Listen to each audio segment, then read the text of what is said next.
ಭಾರತ ಅತ್ಯಂತ ವೇಗವಾಗಿ ಬೆಳೀತಾ ಇರುವಂತಹ ಆರ್ಥಿಕತೆಯಾಗಿದ್ರೂ ನಮ್ಮ ದೇಶದ ತಲಾ ಆದಾಯ ಬಾಂಗ್ಲಾದೇಶದ ತಲಾ ಆದಾಯಕ್ಕಿಂತನೂ ಕಡಿಮೆ ಇರೋದು ಯಾಕೆ? ಮೇಕ್ ಇನ್ ಇಂಡಿಯಾದ ಭಾರೀ ಪ್ರಚಾರದ ನಡುವೆನೂ ಉತ್ಪಾದನಾ ವಲಯದ GDP ಕೊಡುಗೆ ಕೇವಲ 16% ಅಷ್ಟೇ ಇರೋದಕ್ಕೆ ಏನು ಕಾರಣ? ಭಾರತದ ದುಬಾರಿ ಸಾರಿಗೆ ವೆಚ್ಚ ಮತ್ತೆ ಸಂಶೋಧನೆಗೆ ಕೇವಲ 0.7% ಹಣವನ್ನು ಖರ್ಚು ಮಾಡ್ತಾ ಇರೋದು ಉತ್ಪಾದನಾ ವಲಯಕ್ಕೆ ದೊಡ್ಡ ಸವಾಲಾಗಿದೆಯಾ?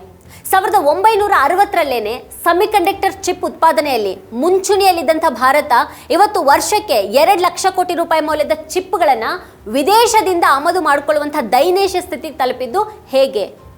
ಕಳೆದ 16 ತಿಂಗಳಲ್ಲಿ ವಿದೇಶಿ ಹೂಡಿಕೆದಾರರು ಭಾರತದ ಮಾರುಕಟ್ಟೆಯಿಂದ 4 ಲಕ್ಷ ಕೋಟಿ ರೂಪಾಯಿ ಹಣವನ್ನು ವಾಪಸ್ ಪಡ್ಕೊಂಡು ದೇಶ ಬಿಟ್ಟು ಓಡಿ ಹೋಗ್ತಾ ಇರೋದು ಯಾಕೆ? ದೇಶದ ಒಟ್ಟು ಉದ್ಯೋಗಿಗಳಲ್ಲಿ 42% ಜನ ಕೃಷಿಯನ್ನು ನಂಬಿಕೊಂಡಿದ್ರು ಕಳೆದ 2 ದಶಕಗಳಿಂದ GDPಗೆ ಕೃಷಿ ಕ್ಷೇತ್ರದ ಕೊಡುಗೆ ಕೇವಲ 14ರಿಂದ 16% ಆಸುಪಾಸಿನಲ್ಲೇ ಸ್ಥಿರವಾಗಿ ನಿಲ್ಲೋದಕ್ಕೆ ಏನು ಕಾರಣ ಇರಬಹುದು? ಸರ್ಕಾರಿ ಅಂಕಿಅಂಶಗಳು ಹಣದುಬ್ಬರ ನಿಯಂತ್ರಣದಲ್ಲಿದೆ ಅಂತ ಹೇಳ್ತಾ ಇದ್ರು ಪೆಟ್ರೋಲ್ ಡೀಸೆಲ್ ಮತ್ತೆ ಅಡುಗೆ ಅನಿಲದ ಭಾರಿ ಬೆಲೆ ಏರಿಕೆಯಿಂದಾಗಿ ಸಾಮಾನ್ಯ ಮಧ್ಯಮ ವರ್ಗದ ಜನರ ಮನೆ ಬಜೆಟ್ ಸಂಪೂರ್ಣವಾಗಿ ಕುಸಿದು ಬಿದ್ದಿರೋದು ಸುಳ್ಳ? ದೇಶದ ಯುವ ನಿರುದ್ಯೋಗ ದರ 2025ರಲ್ಲಿ ಭೀಕರ 9.9% ತಲುಪಿದ್ದು ಪರೀಕ್ಷಾ ಪೇಪರ್ ಸೋರಿಕೆ ಮತ್ತೆ ಉದ್ಯೋಗದ ಕೊರತೆಯಿಂದ ಕೋಟ್ಯಾಂತರ ಯುವಕರು ಬೀದಿಗೆ ಬಿದ್ದಿರೋದೇ ಮೋದಿ ಸರ್ಕಾರದ ಈ 12 ವರ್ಷಗಳ ಆರ್ಥಿಕ ಸಾಧನೆನ? ಈ ಬಗ್ಗೆನೇ ಒಂದು ವಿವರವಾದ ವಿಶ್ಲೇಷಣೆ ನಾವು ವೀಕ್ಷಿಸೋದಕ್ಕೆ ಕೆಳಗಿನ ಲಿಂಕನ್ನು ಕ್ಲಿಕ್ ಮಾಡಿ.